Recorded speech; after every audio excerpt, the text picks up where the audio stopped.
अस्सलामुअलैकुम दोस्तों, खुशामदीद कहते हैं आपको हमारे यूट्यूब चैनल पे। इस वीडियो में आपसे कुछ इंटरेस्टिंग सवालात पूछे जाएंगे। मज़ीद इंटरेस्टिंग सवालात के लिए हमारे चैनल को ज़रूर सब्सक्राइब कर दें।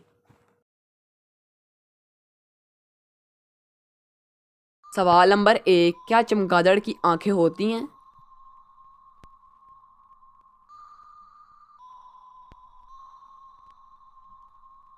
जवाब नंबर 1, जी नहीं। सवाल नंबर 2, पहला दो पहियों वाला मोटरसाइकिल किसने बनाया?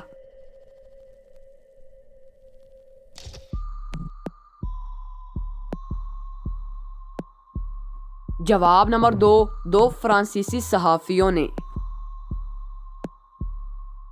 सवाल नंबर 3, अंगूर कितने रंग के होते हैं?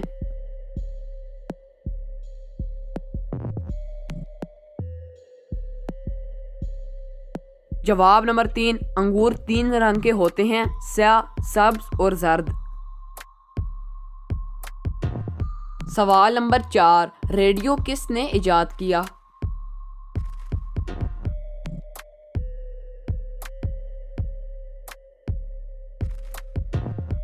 जवाब नंबर 4, मार्कोनी ने। सवाल नंबर 5, वो कौन सी चीज़ है जिसका सर काट दिया जाए तो वो तब चलती है?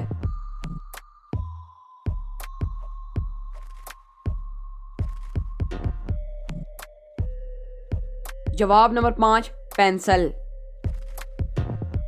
दोस्तों, वीडियो अच्छी लगी है तो लाइक कर दें। चैनल को सब्सक्राइब नहीं किया तो चैनल को भी सब्सक्राइब कर दें और अपनी राय का इजहार कमेंट बॉक्स में ज़रूर कीजिएगा।